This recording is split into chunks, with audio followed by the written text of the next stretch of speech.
happening. Hit that We're like live. We are live. This hangout on air is live. That's lit, y'all. It's lit, fam. I should probably tweet this link out because it's a different place. Somebody, Nabishin, do you think you can count? Or Tony, actually, do you think you can count? Sure, since I did it the first time. Yeah. You ready? Well, we've seen. I had to step away for a little bit, It's okay. but now I'm back. It's okay. Right. 5, 4, 3, 2, 1, 0, -1, -2, All right. -3. You're adorable. We did it, right? We did it, fam. Family. Those were real-time seconds, by the way. Good. Hopefully not on fire. All right. Link is out. What were we talking about? Catch me up. Okay. People So are we went through Tony's games. We went through my games. So we went through my games, but skipped Titanfall. Okay. So we talked about Scott's games. Scott played a weird old game about a kingdom that he had to save. With dragons. And he married an undead lady and turned her back into a regular lady, but the undead people didn't like that. So then I sacrificed. But there was no demon. benefit to it, so we just pissed off an entire race of people for no reason. I mean, as you do. Yeah. She was And hot. then Hey, Danny Juarez, what's dream in Spanish? Wow. The fuck Danny quotes from attributed to Gandhi in the Google Hangout. Yeah, but really, hold on. You didn't get to the best part of the story yet. man, things escalated while I was gone. Didn't he like sacrificed himself or something? I don't. No, I sacrificed the. You know, lady, I went and turned human for no reason. Yeah. Yeah, sacrificed her to a demon for dragon power. Oh, I thought it was yourself that you. No. I sacrificed. The Oh yeah, no. the person I revived. It all Totally, makes sense totally now. like you threw her to the wilds so you could be a dragon. Something Well, like no, that. already a dragon. I just gave Already him a power. Became a better dragon. Got Okay. it. Yeah, better dragon. Instead A of like dragon with superiority complex. yeah, instead of like Dragon Tales dragon, more like Dragon Age dragon. All right. Well, while Alex is now back, I'm throwing more rum in my drink because I think we've all needed this. There's a whole lot of whiskey in this cup. Yeah, just we're not done games talk, and we started at 7:30. Yeah, we are 3 hours and 10 minutes in. Oh, Oh, we still got news to cover. we got tweets. Fuck, guys, let's do this. Let's talk about the Titanfall 2 tech test. You should introduce what happened. Because there's probably gonna be a real hard cut. Yeah, I'll figure something out.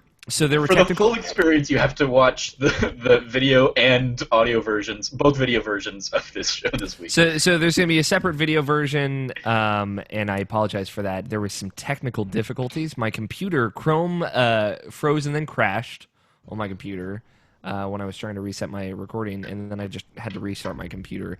That began an infinite loop, let's say. So these fine gentlemen. Oh man, caught in the boot loops. I got caught in the boot loops, my friends. My friends held down Too the late fort to here go out for milk. for an entire hour, which is about probably what I realistically expected on the inside. And now I'm using a different computer to record, so we'll see how this goes. It should be fine. We're jumping back in. I mean, they'll hear what you guys were talking about while I was gone, so the audio listeners. Video viewers, we got cut off, unfortunately. Some of that will be lost. For the video viewers, check out the audio version to hear me rant about Jared Leto and why he's a piece of shit. I'm excited It's to like listen extra back. bonus. It's bonus content for the audio version. It's like regular content. Well, I don't ever listen to the show, so no, it's bonus for me. Okay, sure, fair. No one listens to the show. It's fine. watch Let's talk about Titanfall 2. Tony's been playing Titanfall 2. I've been playing Titanfall 2. I did play some Titanfall too. I downloaded it because we talked about playing it, so I will be ready to play it once Post-show. once we've reached hour 6. Yeah, Right. 6 a.m. Eastern Take our Daylight mandatory Time. 6th-hour podcasting break for a game. Yeah, that game's all right. I mean, after all this hype up of waiting for this conversation, Yeah, it's all right. It went from being so good in all caps today in a tweet to I've had a lot to drink because it's been a hell of a night. Yeah, so no, it's okay. it is very good. I'm very, very happy, like, actually being able to play some of it. Because, I mean, I was really excited for Titanfall 2 coming out of E3. Not a lot of people were. I get it. Like, you know, and the reception still seems pretty, you know, low level. I think this game will be excellent, but I'm definitely getting the vibes that maybe not a lot of people are aware of it or interested or excited for it when I think they should be. And this is available on Xbox One and PS4 for free. You don't have to pre-order the game to be able to access this. It was a little bit tricky to find in the PlayStation Store, I'll say that much. But yeah, you can go out and download this and play for the next 2 weeks for free right now. So I would highly recommend everyone check it out. They're going to be doing different things over the next 2 weeks as well. So It took me all of 30 seconds to find it on the store when we started talking about it earlier. So okay, good. Maybe they've made it because I had to go to like the game page and then go down a few pegs. Oh yeah, no, it's basically well, at least on PS4, it's search Titanfall 2, and you'll get like tech test. Okay, will be the thing that comes up. Yeah, when I had searched it on Friday when it had come out, it was not one of the search results quite yet. Had to dig a little deeper, so that's good to hear. So it might be easier to find now. I am a huge fan of Titanfall 1. You know, much like everyone else, I didn't play it for very long because there was definitely a lack of content there. But that does not mean that the quality of the game was any lessened. This is like that, but it feels even better than I remember that game feeling. And there's new stuff in it. You got a grappling hook. I do like the grappling hook a lot. You can swing around buildings. It's cool. There's new guns. There's a lot of new kind of like on the ground abilities, and they've switched up pretty much how everything looks and feels in regards of like UI and getting to places and customizing your character. That makes it feel a little bit better. You know, it's very simplistic UI before. So now everything feels freshened up, feels new, feels sharp. Feels like a whole new thing, as opposed to what I thought this would feel like, which would, I guess, be more like a Titanfall 1.5. This feels like a really full-fledged sequel. And I'm happy about that. What do you think of it, Tony? You never played Titanfall, so... Yeah, I didn't play the original Titanfall. I do like the mobility a lot. Mm-hmm. There's one gun in the entire game that I think is good, and all the other ones that I've tried are kind of shit. Okay. But... The assault rifle? And, yeah, the original assault rifle is good. Mm-hmm. At least that's the only assault rifle that I've had so far. Maybe I'm just a fan of assault rifles. Who knows? I like getting in Titans and driving around. Yeah. I want to try more types of Titans because there are two that you can play in the technical test are like new Titans, and they're kind of like, I guess, very different than just like a shoot people Titan. You know, like they can shoot people, but one's like a really like. I don't want to say like a energy weapony kind of one. The other one's all like fire based. I haven't had a chance to try out a Titan that's just, you know, I have a giant motherfucking gun. Ion and Scorch. Yeah. Two Titans. I do like the chest laser though. Yeah, Ion can shoot the Iron Man chest laser. Yeah. Does mad damage. When I died when my Titan died the first couple times because I didn't know to eject you had to press the square button 3 times. Yep. I thought you just pressed and held it, and I was like, man, I guess I'm not pressing hard enough because it only ever fills up 1/3 of the way. Not pressing hard enough, clearly. Yep, I thought maybe my PS4 controller has force touch in this game. That's what it is. Yeah. It must be what it was. I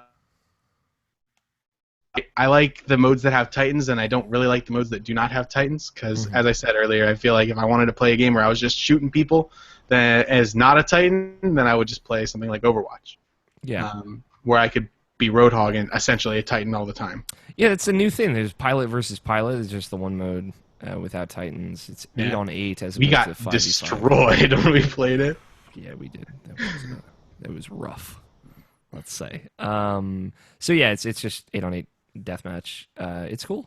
I don't know. Yeah. It like the game is still great when it's just folks on the ground on foot killing dudes, but the Titans feel even better in this game. There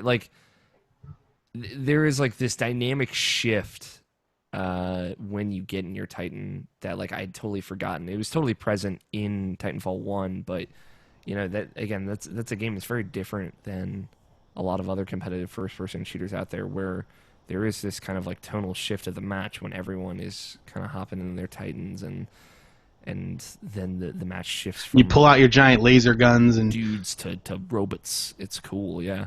You pull out your laser gun, you start firing it. Oh, it's good. It's definitely weird. The like Titan customization stuff is very different, and I know that there's only limited stuff in this tech test. So, but the Titans seem to be like preset. Like you can't change the Titan weapon or the Titan like abilities like you could in the. Yeah, you can like the extent of it is like that I've seen is you can give it an additional dash. Yeah, and that's about it. Yeah, I mean, like it seems like they've definitely reworked the premise of the Titan designs. Before it was like a light, medium, and heavyweight class of Titan, and those are the 3 types. And now like the Titans are like more focused on their abilities. Like, okay, this one has like a laser gun and a chest laser. This one has like a fire grenade gun and a lot of fire-based abilities. Hopefully, there will be one that's like I have a normal dude ass gun. Mm-hmm. I think there is. So I think there are like 6 Titans in the game total. Maybe more, maybe less. No, not less, but maybe more. I will say grappling hook is MVP. Yeah, grappling hook's real good. And there are like a lot more foot soldier classes, and everything's like focused on a cooldown. Like your gun doesn't have ammo anymore, which is a nice touch. Really? You have ammo per clip, but you just keep reloading, kind of like Overwatch. Whereas like one of the issues I found in Titanfall 1 was like I would run out of ammo a lot because you get 4 clips, so you get just 4 clips and then you're done. So now you just have infinite clips of your gun, which is nice. So I feel like that brings like a new kind of more modern dynamic to it, something more like Overwatch. So was there just ammo on the ground? No, there was no ammo. So you'd have to pick up a different class items, or I think if you got a Titan and you went in your Titan, you got full ammo again. Okay. So that shift is big, and it takes more to get your Titan now. Especially like there are certain modes where your Titan just your cooldown is larger. So before it was always 2 minutes, and you could kill dudes to knock time off that 2 minutes. Now I saw an update on their developers' Twitter that said that I'm not sure what mode they were talking about. I think it was the control point mode. They drastically reduced the amount that it takes to get your Titan because they said that it was kind of ridiculous how slow it was. Yeah, that was the one that was really slow when I played it. It was hard point. But okay. Oh, sorry. Weird question. Like, does it not in like a derogatory way, but like, does it feel more arcadey to you than the first one? I don't know. I think to me it feels just as arcadey as the first one. The first one is pretty kind of arcadey out there.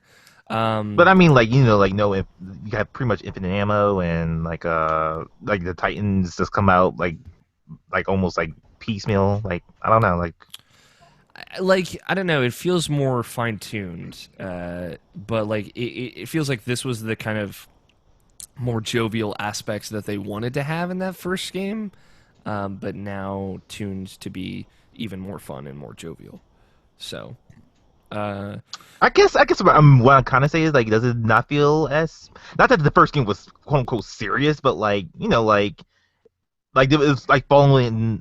I know it's weird. It's like how I want to say it because like it's not like it's following a trend. I guess it doesn't feel like less Call of Duty than it was before, even though like it was like a fun version of Call of Duty. But like does he feel like even more like it like they just like took all the shackles of that game off and just like now we're just like feeling like just improving on what was really fun from the first game? Yeah, I would say so. They're definitely leaning more into that.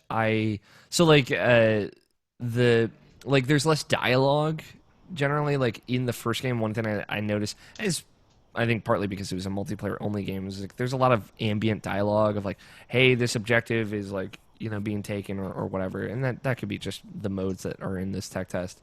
But the dialogue seems a little bit like less is more kind of approach as opposed to more is more, which was more Titanfall 1. Like you always have like this radio screen of like your commander, and there were like 2 different commanders depending on which side you were on, telling you things and giving you updates. This feels like more subtle.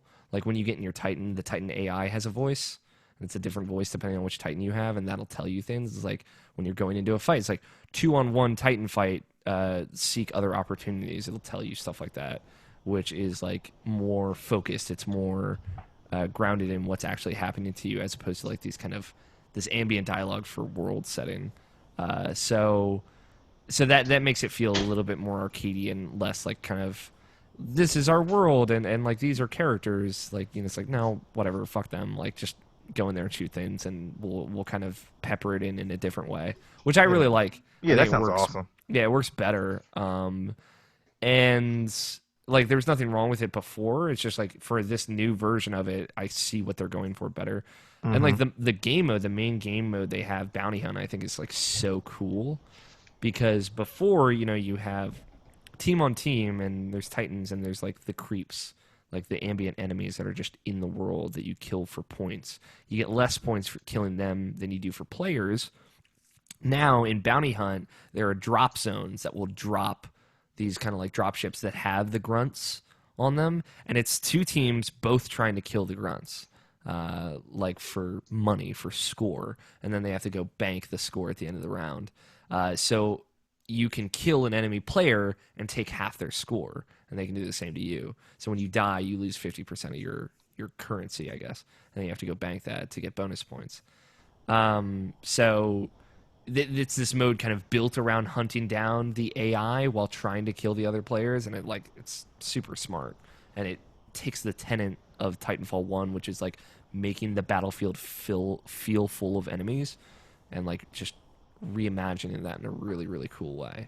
I think that's really smart of them, because like it feels like I guess like reflecting on what I know from the original Titanfall, it seems like the tone for it was like they were trying to make it serious when it's like more of a gameplay focused game, but they were trying to bring this serious story element to it when it doesn't really have a story. And that kind of made like, you know, that, and I guess that's what made people like really ask for where the campaign is.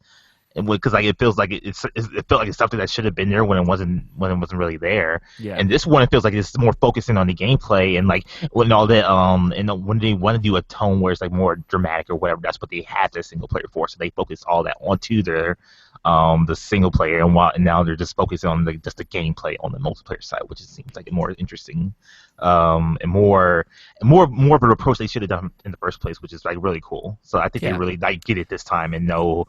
I think they'll catch their stride this time around. Yeah, I mean, Titanfall is pretty much the embodiment of potential, right? Like, it is like, this core gameplay loop is great, and it is enough to carry a game. Like, it is. Just maybe not a $60 game for what they were giving you. Now, like, you take the tenets of that, and you're like, hey, we're trying to have fun here, and, like, we'll separate our church and state. We'll separate our story out, our series part out into the campaign now. You got a campaign, and they've got, like, the clans, which they're calling networks, and other things, to be out there, to make it feel more full of content. And it's just like, they have like this really great intro video in the tech test to say like, hey, this is like, you know, it's a pre-alpha test and it's not final, and here are cool things that you can do in this, and try these things out and see if they work. And it's like, oh, this is actually really nice. This feels like very forward, up front, and like more approachable and more humble in a weird way. So yeah, I like pretty much everything about it. It feels even better than the first one in just about every way, and I'm very, very excited to see what like the full package looks like. So, I'm excited to check it out. Yeah, it's cool. Is that it for Titanfall? And did you have any other thoughts, Tony? I mean, being someone who's not played the first Titanfall game, I mean, you know, it's all right. Yeah, it runs really well. It runs better than the first one, at least on PlayStation 4. Yeah, the game's not even out yet. Yeah, should learn some stuff. No Man's Sky. Yeah, well, that ship has sailed, I think. Anybody else have any other video games? I've played some stuff. This has been going long, dude. Yeah, I mean, I played Overwatch and Doom. We've talked about both of them. Wait, Overwatch? Yeah, right. We never talked about that. Can we? What's Overwatch? We're not doing this right now. Is this that new phone game I've heard about? Independently developed video game. Doom is really good. I played more of it. I got the BFG. These are both JRPGs? Yeah, it's a Japanese role-playing game. I'm pretty sure Persona spin-offs is what I've heard. Yeah, Doom is it's basically like Persona Q. Yeah. If you've ever played that. Who's your wife? Exclusive to the PSP, of course. It's the Imp. The Imp is waifu for days. Do you guys want to talk about like news? I'm down. All right. I think 3.5 hours in. Yeah, let's get to some news. All right.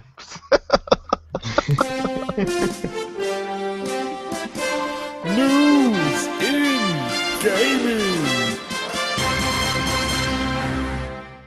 I'm sure this won't be at all a problem to edit. Like it'll be a smooth ride, especially if I have a computer that works. Whole lot of news happened. Again, a lot of like incremental stuff, like not kind of updates to other things that have been going on in the background. Not a lot of discussion-worthy stuff.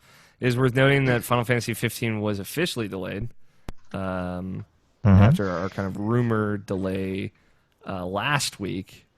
I think the general consensus is don't look good. No, don't. No.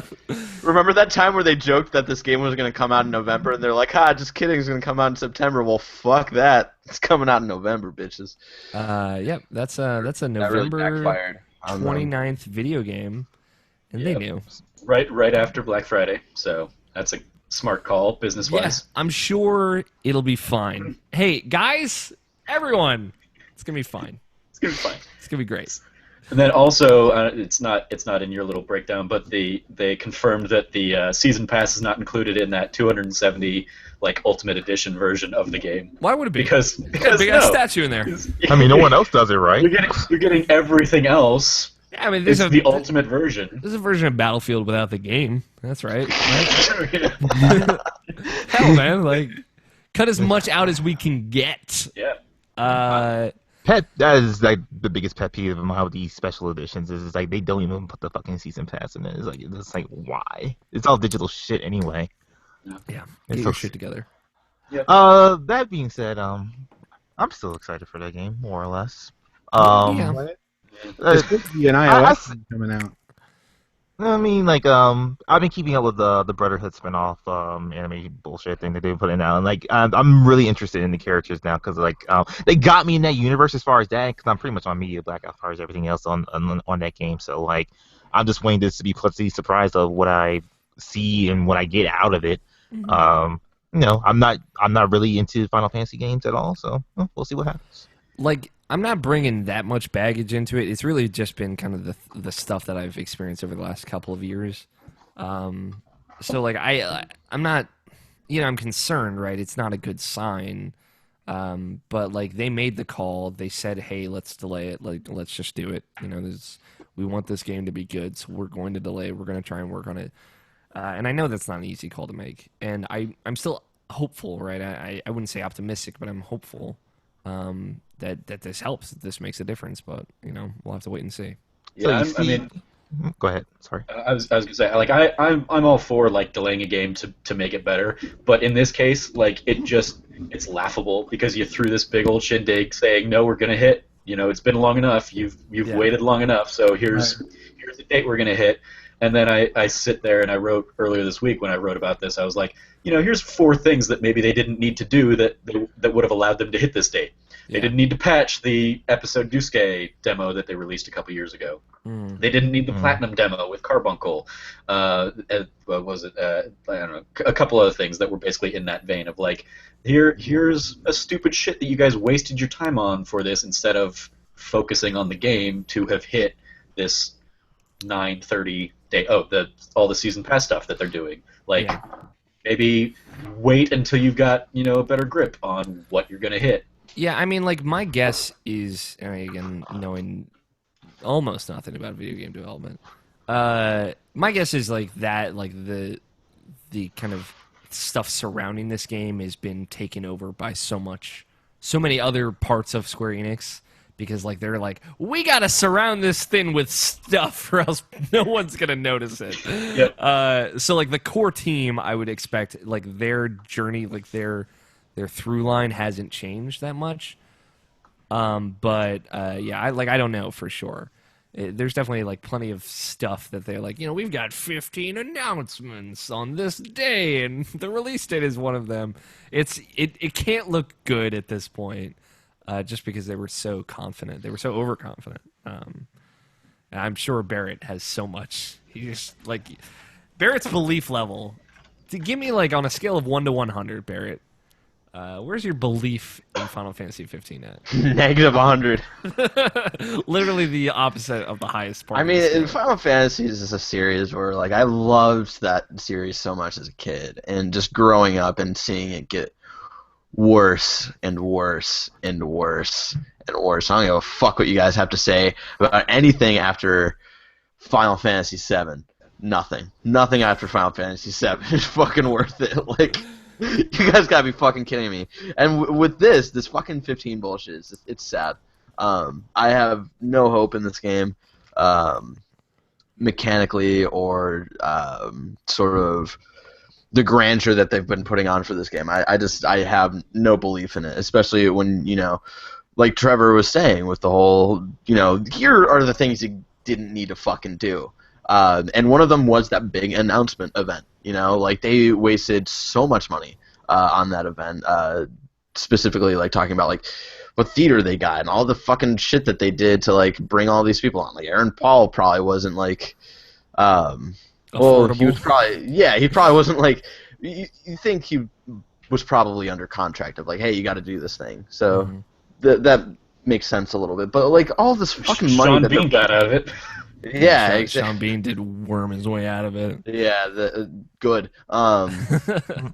And it's just it's fucking laughable. And I said this on one show at one point. I forget which one it was, but I was saying no matter what the quality of the game is, you can't deny that the fucking marketing and the way that they've been handling the release of this game is one of the most laughable things in video game history. And that's why I have no belief in it. Because if you don't know how to fucking sell your game to the point where you're just fucking fumbling, I really don't have confidence in the game itself. So, I mean, rant number 15 by Barrett today about Final Fantasy. I see what you're saying, but I just disagree as far as there are plenty of people that can't market games that have made great games, and I believe that. And Square Enix has been all over the place, and they've been all over the place as far as making games as well. And I think their track record for putting out video games speaks more poorly to the fact that the quality of this game and the hope for that.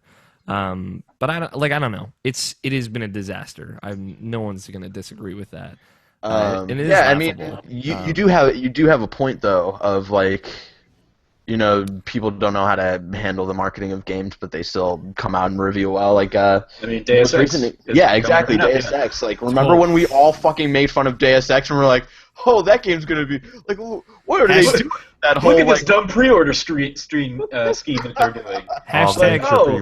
Hashtag all lives matter. Can we talk about that one for a little bit? Super smooth, guys. You really nailed that one. Yeah, exactly. So, but hey, they still came out with a pretty good game. It's a good game, and people made that, and other people marketed it. That's I think that's always my prevailing message of people with hopes and dreams and aspirations made these games, and they really wanted to succeed, and then some guy was with a smoke and a cigar was how about we do an event and Greg Miller hosts it. It's that's the where it spirals down and kind of gets out of control. Yeah, exactly.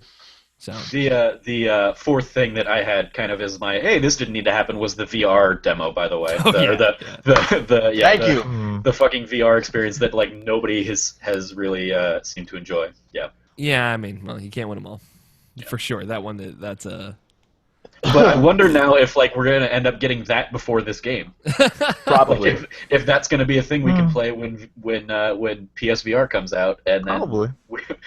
That's the first taste of Final 15. Your Final Fantasy 15 virtual reality experience. I was also with all this stuff happening this week, I went back and watched basically all of the trailers, just back to back to back. That game has not really changed much, at least in what they've shown in 10 years. It's just gotten prettier looking, which is that's the bane of my love for Final Fantasy, which Barrett has was is from my childhood. Final Fantasy VI is my favorite game.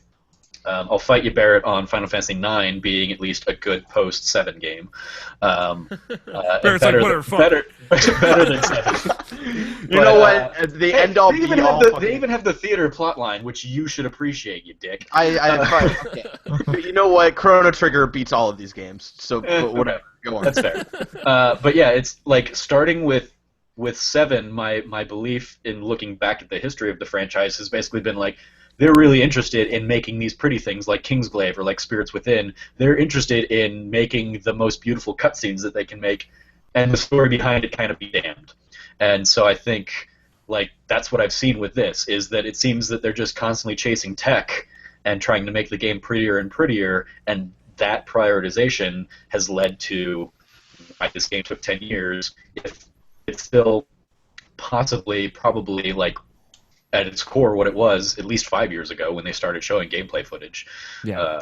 So yeah, it's that's where my issue with the Final Fantasy franchise has veered off, is that they're interested in making very pretty things, not very compelling things necessarily. Mm-hmm.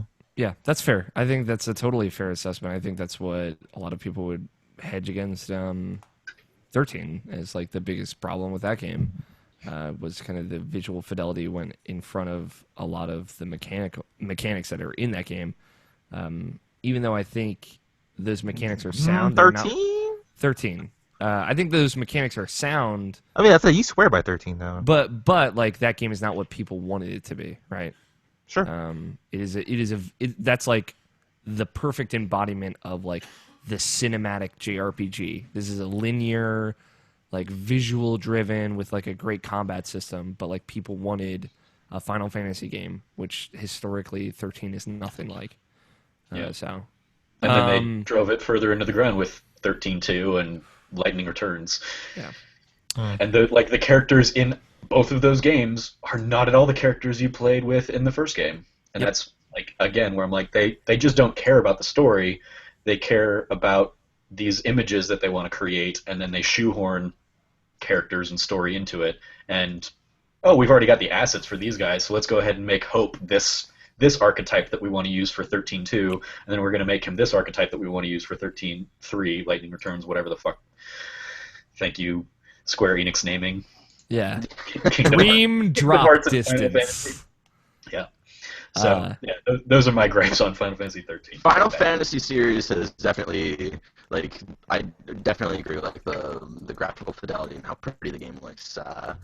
Is definitely what they've been focusing on. So you could say that the Final Fantasy games are like the video game versions of every Zack Snyder movie in existence.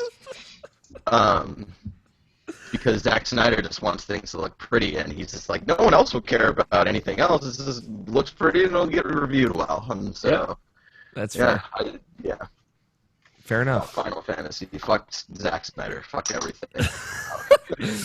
Nomura is the Before we Zack drive Snyder. into a new drunken rant there, Barrett, your mic's chopping out a bit again. Okay. Nomura is the Zack Snyder of video game direction. Let's talk about Mass Effect. I'm not going to do all these news stories in the Google Doc, just for people's reference that are on this podcast. Figured. Let's do all of them. Let's go. Let's talk about Mass Effect Andromeda. Which, Hey, before we go yeah? do I sound better? Yes. Yeah, you sound Okay, cool. beautiful. All right. Now, Mass Effect Andromeda still has seen like no real substantial footage, and it was teased in E3 that we would see more this fall, presumably Gamescom, or later this year. It might have been like the exact verbiage they used, but Gamescom is come and gone now, and still no Mass Effect footage. So let's talk about Soderland. I don't know if I'm saying his name correctly, which I believe is the director. He did an interview with Game Informer, and he said you'll get your first look at gameplay in the not so distant future, which is it's a great line to throw out there. But his full quote, which I thought was pretty interesting, is saying, "I just came back from a short vacation. I played through the first 3 hours of the game. It's very playable. There is no alarm about why aren't they showing it? Strictly that the game will get the right type of exposure at the right time, and that we can the right voice for it. This is what this article said. So right now we're focused on our big titles for October through December, which is EA's other big titles like Titanfall and Battlefield, for example. Soderlund didn't go into any more specific things about why there's been no footage yet, but he is essentially saying there is no cause for alarm. And then he went on to say it was delayed to make sure it delivers everything the game can and should be, quote unquote. So I guess like we're all wrong for just being terrified about Mass Effect Andromeda. I mean, wrong about being terrified of it and thinking it's going to come out in Q1 of next year. Yep. Yeah. I don't see both of those things happening.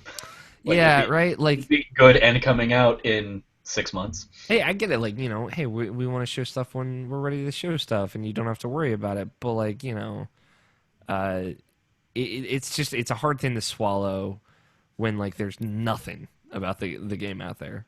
Maybe if there was, like, hey, we put out this one thing, and, like, we're going to just, like, ride that one until the end.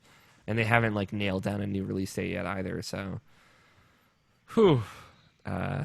Andromeda is in trouble, definitely. It's cause for concern, even if they say it's not. Yeah, no, I think. But on the upside, EA may have kind of retuned its position on remasters, and maybe there might be Mass Effect remasters coming. To tide you over until this game comes out in 2018. Yeah, exactly. This game will be Andromeda. They'll just say like, hey, we have to delay it indefinitely. For the time being, and then they'll announce this fucking. It'll be the Arkham Collection. It'll be the Arkham Collection of new games, and they'll announce this fucking remaster collection for Andromeda or for the original trilogy. They'll be like, hey, this will come out in like the middle of 2017. They'll be like, people will be like, oh, well. When's Andromeda coming out? When's that new shit coming out? When's that new shit? And they're just gonna fade away. Yeah, they just fade into not the answer dust. anybody. Yeah, exactly. It worked fine for Uncharted. They'll be fine. Patrick Soderlund went on in another Game Informer conversation to say that what's changed, quote, is that there is proof in the market that people want it. Maybe more than there was when we spoke in 2015. There were some that did it before, but I think there is even more clear evidence that this is something that people really want in regards to the Mass Effect trilogy collection, remaster, whatever you want to call it. He said the honest answer is that we are absolutely actively looking at it. I can't announce anything today, but you can expect us most likely to follow our fellow partners in Activision and other companies that have done this successfully. Who the fuck is this guy? Who the fuck taught him like proper grammar? A remaster is something that you can just do or do it really well. I want to make sure that if we were to do it, we would do it really well, and that people would feel that it's the same game, but it feels so much better in this new shape and form. That's a fair comment. Yeah, I think the most work that they would need to do in that, and I think you guys have talked about it before, is making the first one more in line with 2 and 3, and then modernizing all 3 of them, basically. Yeah, I think so. I think that would really work. How about fucking checkpoints? That'd be nice. Yeah, checkpoints, like, ever. Like, maybe if I die 4 hours into a planet, like, don't send me back to the Normandy. Be like, well, you see all that shit you did? Too bad. Those were the only 2 other stories I wanted to talk about. But you had Below on there, and that's I did, yeah. Real quick. Oh, wait, also we need to talk about Metal Gear Survive. Yeah, don't try and gloss over that. Okay. Don't worry, that's our closing. Okay. On the Below one though, I wanted to bring up Below's been delayed, and there's no new date given. It's we're gonna go quiet. We're gonna work on it. We're gonna finish it, and then we're gonna come back and say this is when it's coming out. This is to what we were talking about earlier about like the AAA hype that No Man's Sky fell under. Like Below hasn't had that, and Below was announced before No Man's Sky was. So the hype could have potentially built for Below at a far greater rate if like Xbox had given it the same kind of push that Sony gave No Man's Sky. I played that game in 2013, like April of 2013, I think. Yeah, right after it was announced.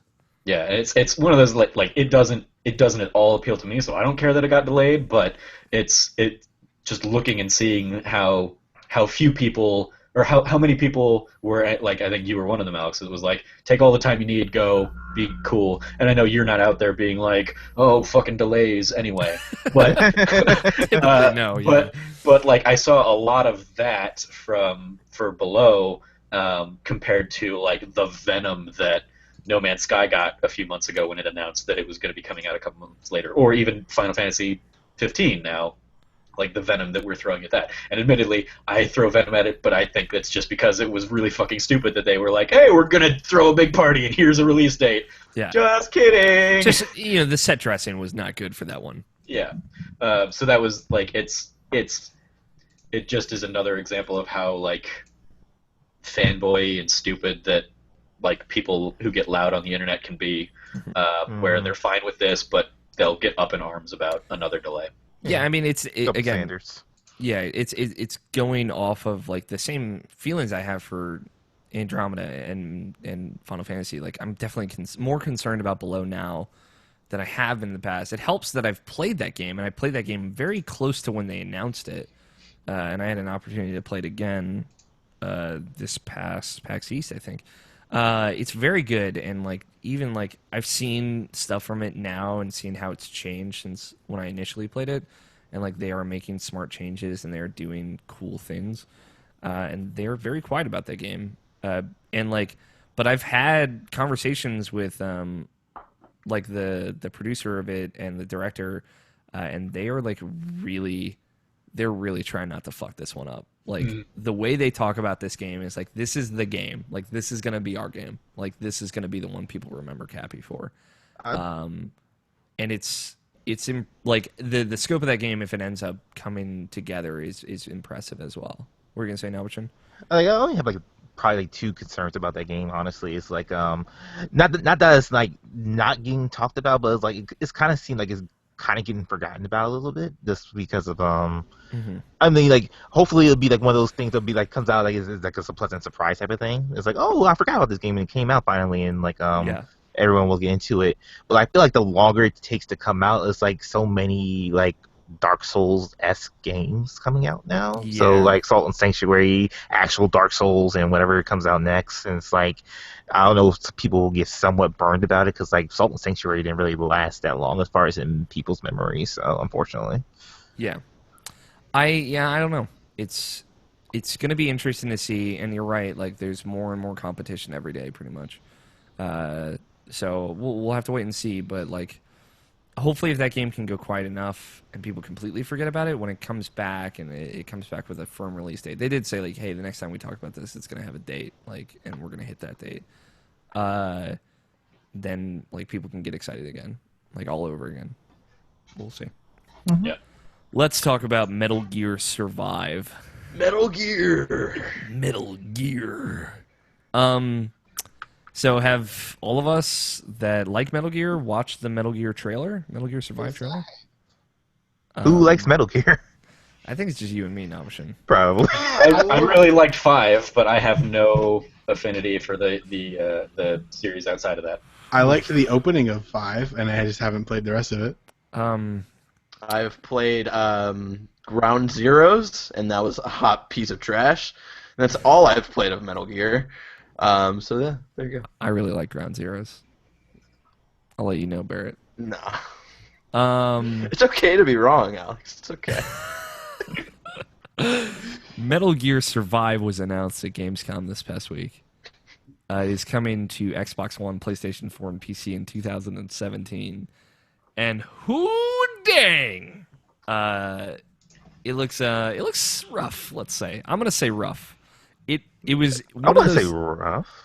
Yeah. It looks like a video game. It looks like a video game, but like let's say ideological approach of it looks I rough. would say this would be the epitome of AAA video games that came out 8 years ago. Yeah, it looks like a Resident Evil spinoff. Yep. Like it looks like Operation Raccoon City, but for Metal Gear Solid 5. Umbrella Corpse, basically. Umbrella Corpse. It's like, so it's an alternative side story where like survivors of Mother Base from basically the end of Ground Zeroes, beginning of Metal Gear Solid 5, survived and went off, I guess. I don't know. Got sucked up into a wormhole. Yeah, that's right. They got sucked up into a wormhole. And oh god, it's just like there's something so like offensively not Kojima. Okay, no. I would argue, like, as the outsider that only knows really 5, like, explain any other of the Kojima ones, and you're gonna get the same kind of weird, wild shit. Yeah, no, you're not. Like, I feel like in an alternate universe, you could very easily get a Kojima where it's like, oh yeah, and while this happened, instead, while Big Boss goes off and does this thing, turns out Mother Base didn't go, quietly into the night and got sucked up into the wormhole, and we're gonna do this whole different crazy thing. So, people, like, I definitely think the reaction to this is very colored by, obviously, the fuck Konami kind of mentality. Movement, yeah. And here's the reason why I disagree with you. Like the grounding factor in all of Kojima's like love of Metal Gear is like these icons that are characters, right? Like there is no character in this trailer. There's no Kojima in this trailer. That, like, sure, the vortex wormhole and then weird zombies with spikes coming out of their heads. It's like, okay, that's kind of weird and crazy and shit. And like that fits. Like, I'm not gonna disagree with you there. But like, it's nameless, faceless, create a character guy from Metal Gear Solid 5's create a character, as well as like all the other folks from like that you could create characters in the multiplayer, just thrown into this kind of co-op survival game. And it's like, as a video game, right?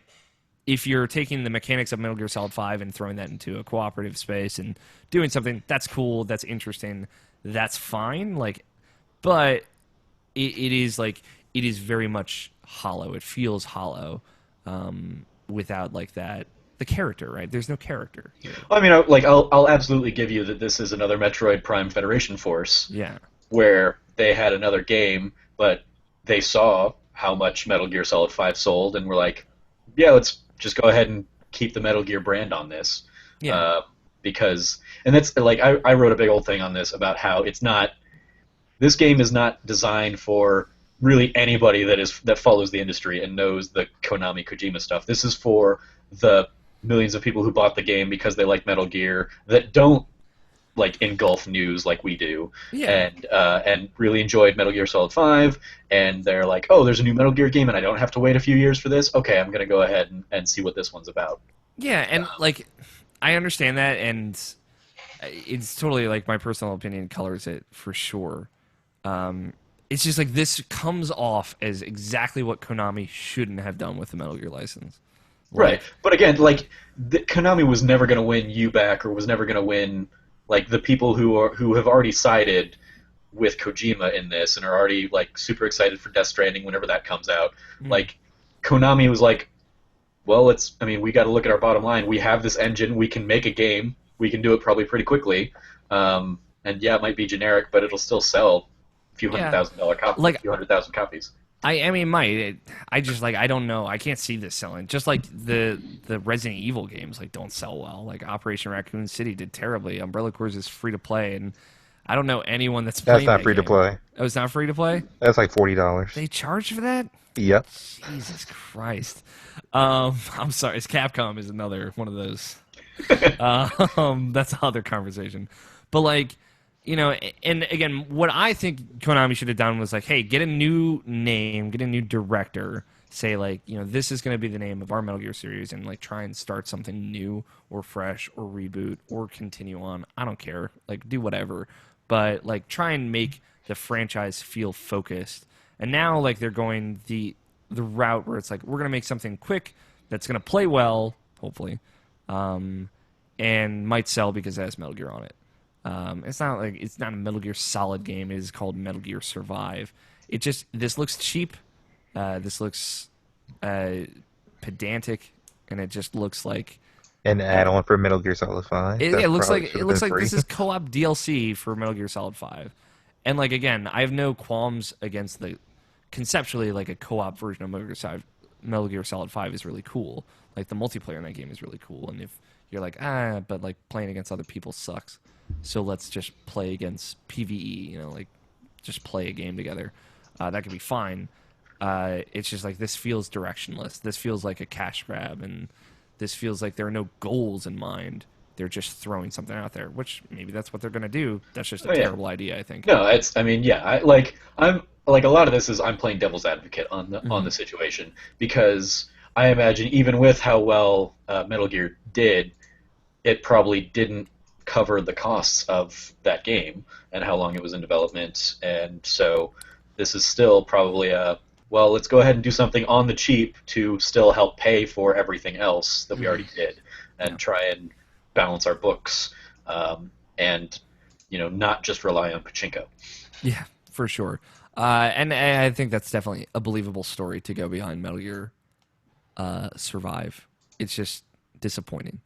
There's a lot of potential there to do something new and cool with Metal Gear that was going to be different, and that at the end of the day I probably wouldn't have liked.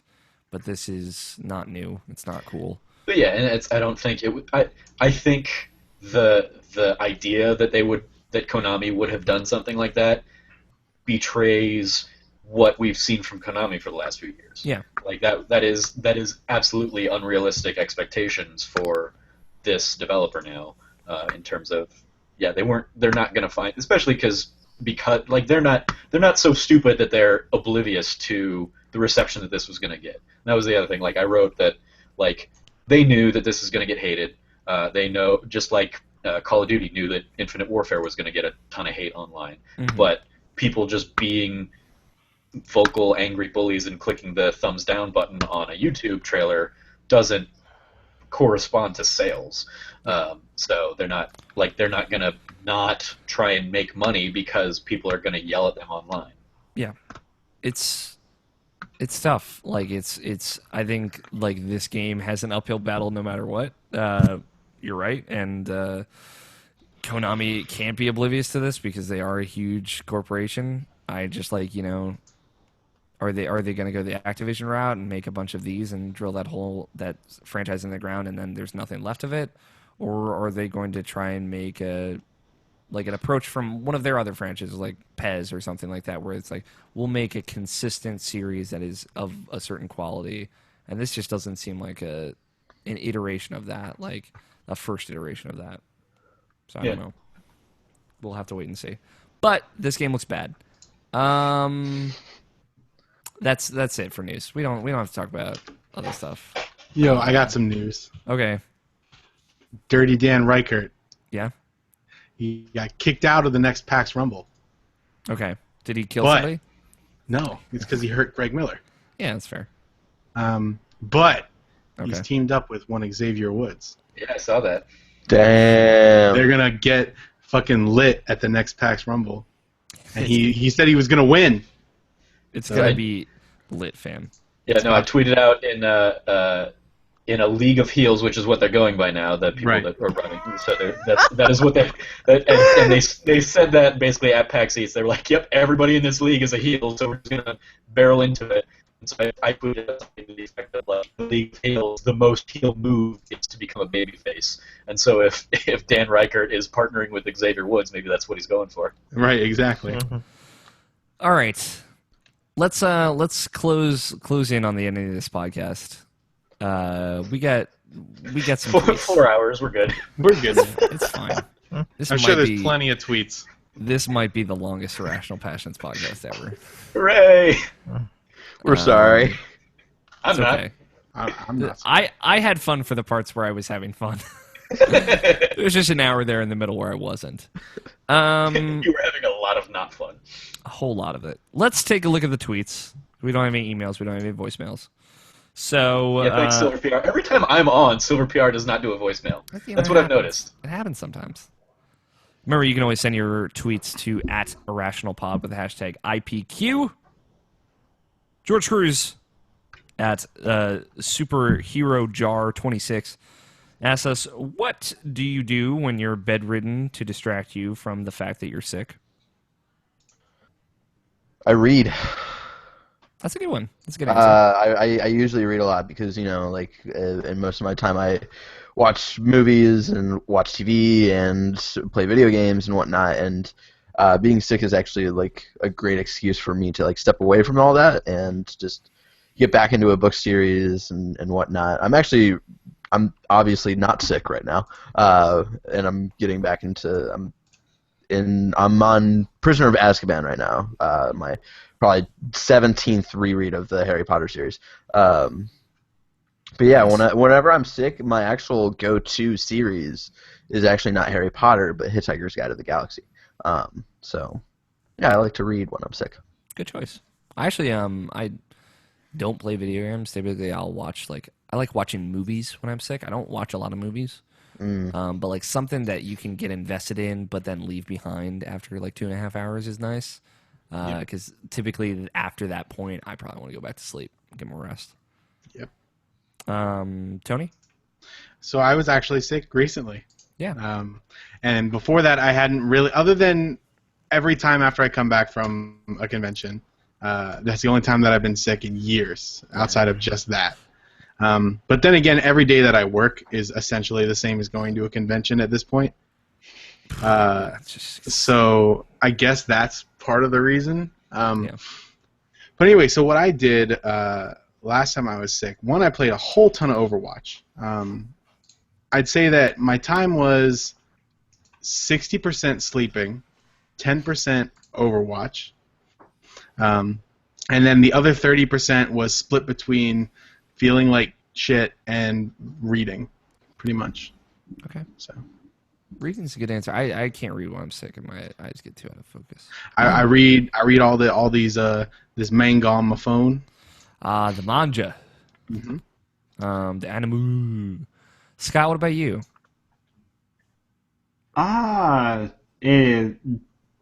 Sleep in video games. Sleep in video games. Good catch-all, Nabishin. What do you do when you're sick? Yeah, when you're bedridden. Try not to be bedridden or think about it.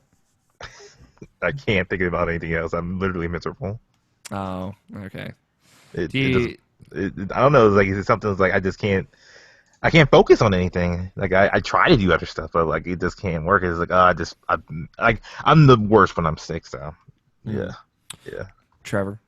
Yeah, I mean, kind of a combination of Scott and Nabishin. Like depending on how sick I am, if I'm super sick, I just hide under covers and try and get as much sleep as I can and can't do anything else. But if I'm sick and not like good enough to go into work, but I'm cognizant of the world around me, I'll just video games and occasionally dive in and do some sleep and stuff. Maybe some movies and TV, catch up on shows or something. But yeah, it's mostly just consume a lot of media. Consume that House of Cards. Just watch more it of over and over again. What I would already be doing. Yeah. Mark Griffiths at the RP Genius asks, have you played Trails in the Sky or Trails of Cold Steel? And if not, what are you waiting for? Trails of the Sky is one of the best JRPGs I've ever played. Seriously, just do it. Smiley face. What I'm waiting for is a better game to come out. Wow. Yeah. I'll just definitive line in the sand. No, I've actually never. It might be a good game. I don't fucking know. I just never heard of it. So. Never played either of them. Really want to play both of them. Trevor? Yeah, I would never played either. Never played either. Haven't heard of either.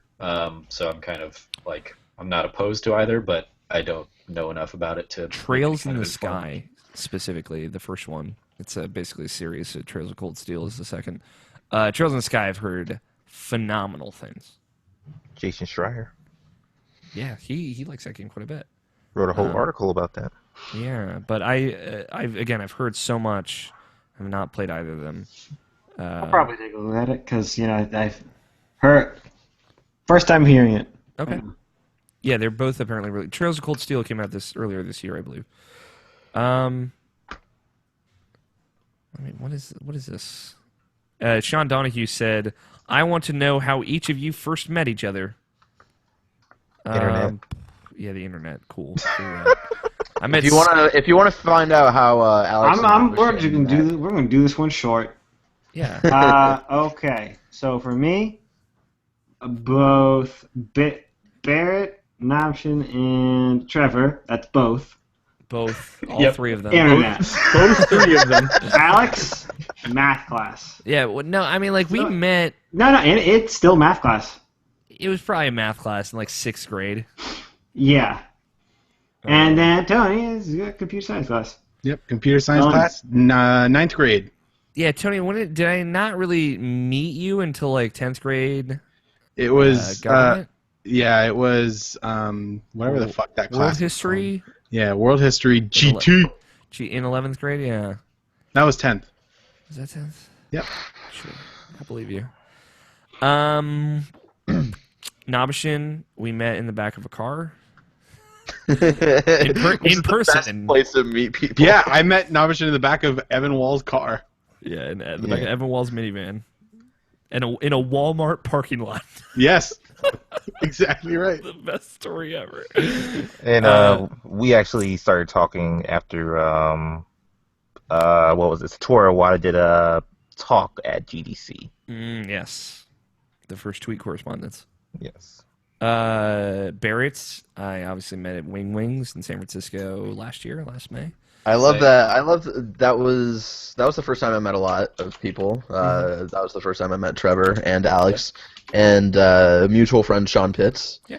And I loved that day specifically because I didn't think I stuck out that much, but I obviously was memorable enough for Alex to write about me. And it's like daily write up that day, where he mentioned me. He was like, and Barrett appeared and disappeared just like a ghost. And I remember the last thing I said to Alex that day was, "You do you, boo boo," and I just left. Yep. He just fucking walked. The first time I met Nabishin was picking in person, at least, was picking up Alex and Nabishin up at the airport for Kind of Funny Live 2.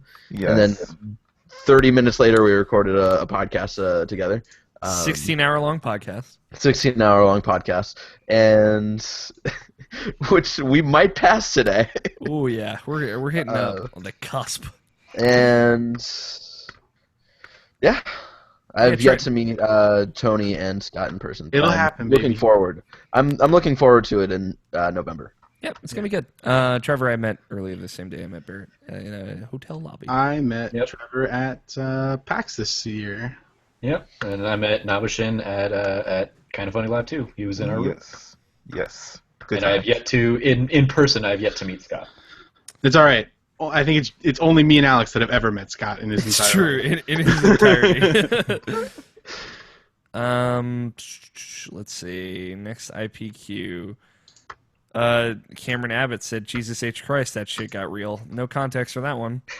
I don't remember what that was tweeted I noticed about. you skipped a very important IPQ. Which one? The one that I Scott sent in Nudes. 5 hours ago. Scott Nudes win. Tony Horvath. Let me see. Oh, It it's was not just coming up Scott. here 'cause he Scott Nudes win? Question mark.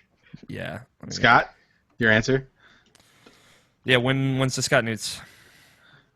I mean, I don't have my pants on right now. Shit. Right now. Shit. So probably never. All right, fair enough. Danny Juarez, that's Stoke Danny, says, are Scott and I gonna cuddle during Extra Life? Scott, thoughts? Everybody's gonna be forced to cuddle at Extra Life.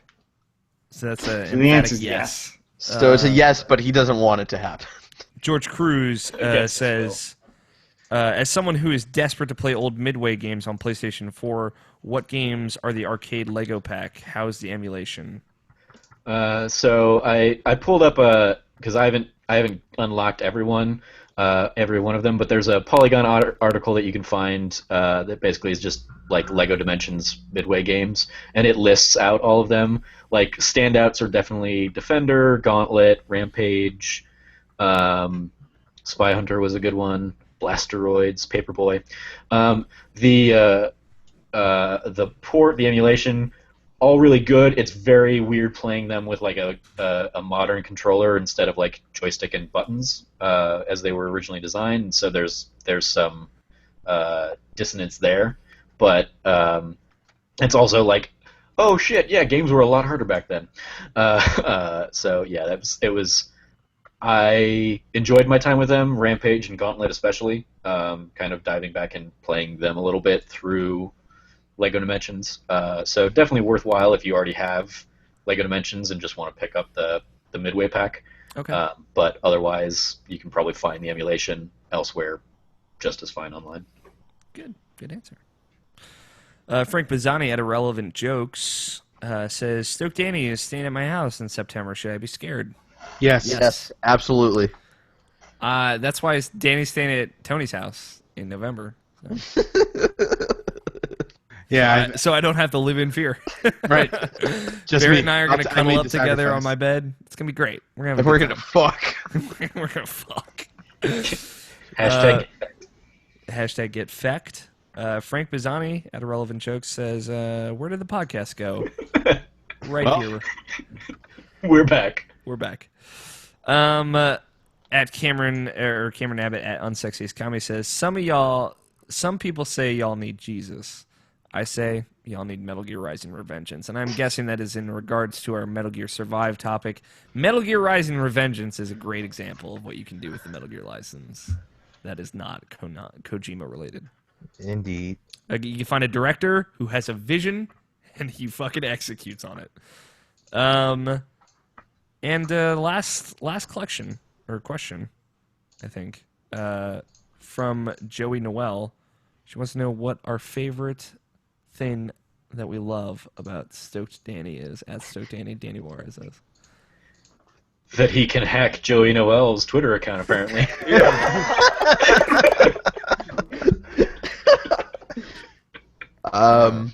I'm trying. I want to be real here. I want to be authentic. I don't want. Okay. I want to be this silly bitch that I usually am on podcasts. I got that covered, guys. Don't worry. Yeah, don't worry. I would say from the bottom of my heart, my favorite thing about Danny is that he always manages to find a way to have a good time. He always has that, and sometimes, he may not have that smile on that face, that big, beautiful face of his. Mm-hmm. But at one point later on that day, he will have that smile again. And that's my favorite thing about Danny. He always looks up on the bright side. And that's why I love that fucking piece of shit garbage human trash. That human equivalent of a truck stop. No, Danny does this thing where he somehow emphatically just cares so much about all the people in his life. He is come to me in confidence and asked me hey, how are you doing? Are you okay? If you never talk about anything, just tell me. Do you want to fuck? Sorry, I stepped over my bounds. No, but You're just reading his DMs to you, aren't you? Pretty much. But he's always been there for me as a friend to talk to, and I really appreciate that. He cares so much about all of his friends, even if he doesn't get to see them in person all the time, which is a difficult thing to do. I speak from experience on that. He always tries to stay up to date. He tries to stay in contact, tries to make sure everybody's doing okay, everyone's having a good time. And as a friend, he's been there for me through a lot, and he's always been open to me being honest with him, and I really appreciate that. So Danny's just caring nature. He's a big sweet hamster ball of Hamtaro. Those are words. Those are all words. Those are all words. Come on, Tony. What's your favorite thing about Danny Juarez? All right, fuck. So for me, best part about Danny Juarez is his absolute inability to play Genji. It's just Savage AF. Constant source of amusement. Brings joy. Yeah, and that's all you're getting from me, Juarez. Now, Machine, what's your favorite thing about Danny Juarez? Despite being the butt of all jokes for since I've known this guy's name, it was who the fuck is Danny Juarez? And it's ever since he came on the show and introduced himself, I wasn't here for that, obviously. But it's you know who the fuck he is now. It's because everyone mentions him so much and so often, and like meeting him in person, just like just this guy who guy is full of energy and full of like life and spirit. He just makes you like this. He's someone when you see him like you just instantly fall in love with him. Yeah. In every sense of the word. So yeah. Danny's awesome. Danny's awesome. Scott, do you Yeah, I mean, have if I'm being real, like positivity is Oh, yeah. is what like his positivity wins out. Yeah. Scott, do you have a favorite? As the person who maybe knows the least about Danny Juarez here, I'm curious what your favorite thing about Danny Juarez is. I wouldn't know. I don't know. I really don't know a lot about him. Yeah. He's good. He likes Dark Souls. He does. He wants to platinum Dark Souls and wants my help, and I was like, man, Fuck Danny. Man, fuck Danny. you're in for a long ride if you want to platinum Dark Souls 3. That is that's the podcast. That's the show. That's Thank it. God. This is it. We got there. We're gonna take it out. I want to focus because we talk every week about this, and this is a 4-hour-long show. And if you got through this, thank you so much. I want to focus in on our guests. Trevor, where can people find more of you on the internet? You can follow me on Twitter at Starkey. That's Snarky with no E and Starkey with an E. So you spell Snarky like it's really spelled, and then my name has an E in it. Always gonna rub that in my face, Trevor. I mean, I've done it too, so it's fine. And then TrevorTrove.com is where I do my daily blogging and writing and talking about video game stuff. I'll be at PAX West in a couple weeks, so if you're going to be there, come say hi, see me. I'm sure I'll be hanging around with people like Zyger and Kaylee and the kind of funny people. We have pins to give out. I have pins, $5 pins for my little likeness, right there. They're awesome. Yeah. Little 8-bit Trevor or 16-bit Trevor, based off of Tella from Final Fantasy IV, another great Final Fantasy. So yeah, I will have them. I will be at PAX. I won't. I mean, I'll accept hugs, but Zyger will probably be the proxy for hugs, because he's Zyger, and that's what he does. Yeah. So That's what he it's, does, yeah, I hit 300 days in a row of writing, counting next Friday. So there will probably be some kind of big to-do surrounding that to celebrate the milestone. It means Trevor will finally write about me. Finally. I mean, I'll throw that into the list of things to touch on. So yeah, it should be fun. Yay! Cool. Fun, yay, cool. Trevor's phenomenal and a wonderful human being. So obviously, please check out his stuff. Barrett, what about you? I am from You were BCG. so exhausted. I can tell. I've dreamed. No, I was all in the life. middle of a part. That's why. I mean, same thing, right? You can find me at youtube.com/BetaZonaGamers and bzgamers.com. We can't get bzg.com. Someone owns it, but they don't use it, so I'm sorry. I host a weekly Fuck podcast 'em. called... I'm still convinced it's you. I'm still convinced that you bought bzg.com and you just do it just to fuck with me. So I host a weekly podcast called Talking Shit. It's a fucking train wreck, but we have fun on it. If you want to check that out, you can find that on SoundCloud. We have an RSS feed as well, and we recently got on Stitcher. Dick's crossed for iTunes. We're still waiting to hear back from iTunes. I also host a weekly show called BZG News, which is about nerdy news and video game news. I also write a little bit on the blog for bzgamers.com, and I'm working on an upcoming show for BZG, which I've decided if you've stuck around for this long, I'm gonna tell you guys the name of the show. The title of the show. The title of the show is called The B-List, and that's all I'm gonna say. So if you stuck around this long, props to you. There you go.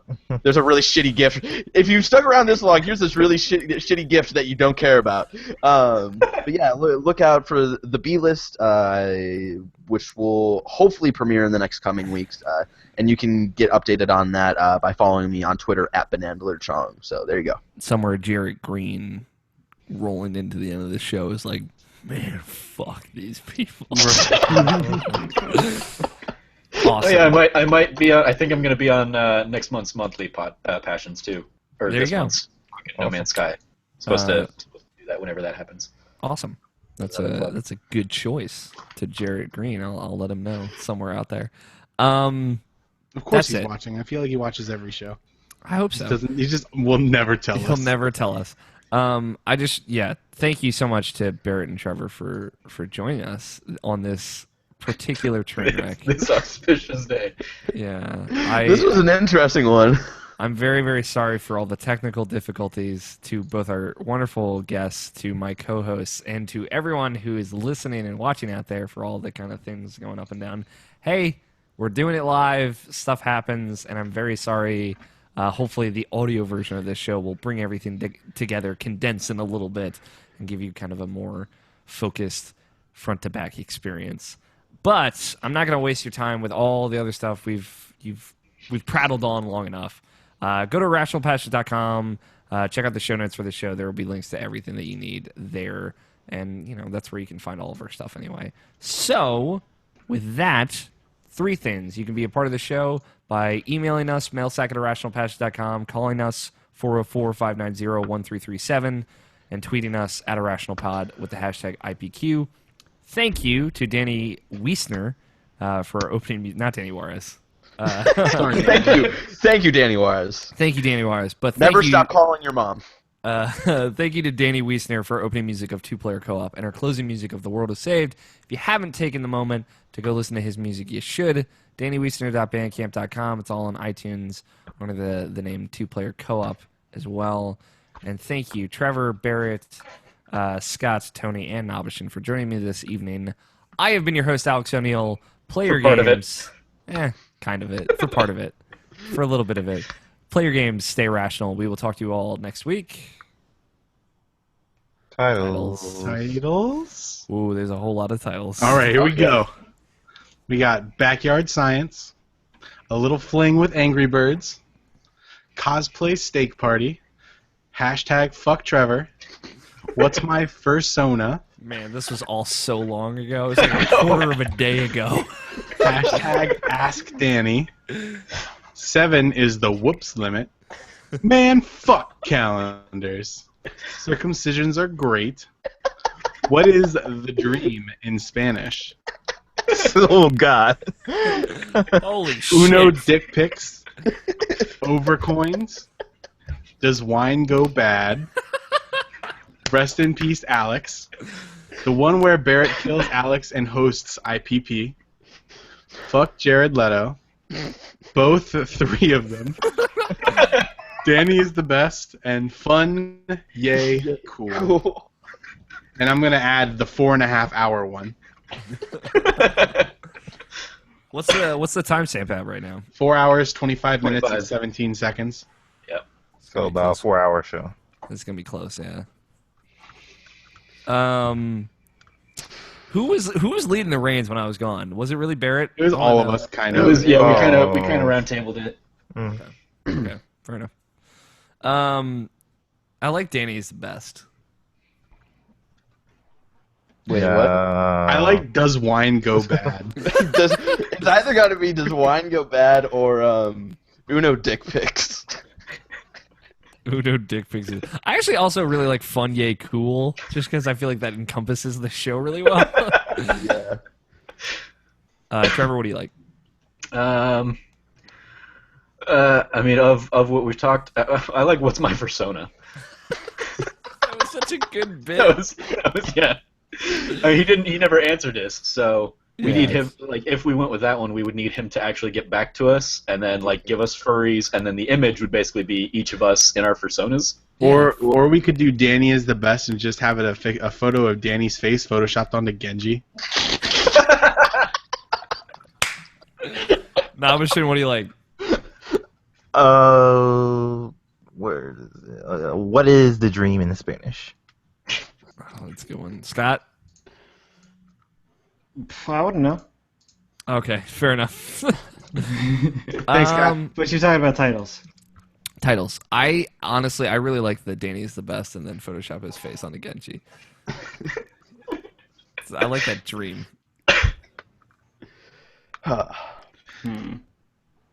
Yeah, sure. We'll do that one. Can we, if we do that, can we get Danny to record himself saying Genji's ultimate line and then send that in and then have that be the stinger after the title? Oh, yes. All right, I want to make that happen. Okay. Danny's the best, unless we have any like super disagreements here. No. Okay. Since we have two guests, we can you guys can pick who tag says team the this. number. Who wants to say the number? You two. Beautiful. You do it. Me? No, Me? Okay. Trevor. Yeah. Oh, I was gonna say like, whoa. Fuck Right. you, Alex. Jesus. Fuck me. Oh. I will. Don't think I won't. Sister wives. Alyssa knows. She knows. Yeah, she knows. She gets it. Okay, so Trevor can say the episode number, which is 291. Yep. And Barrett, can you say Danny is the best? Okay. I'm gonna just whenever you guys are ready. You guys know what to do. I assume Trevor knows what to do. I'm gonna wing it. Okay. You're listening to Irrational Passions podcast, episode 291. Danny's the best. Oh god, if I get that fucking audio sample, it's gonna be literally the best thing. You can stop recording now, Cool. and I'm gonna stop this broadcast. Thank you, Oh, Audacity didn't even. Nice. you lovely, lovely.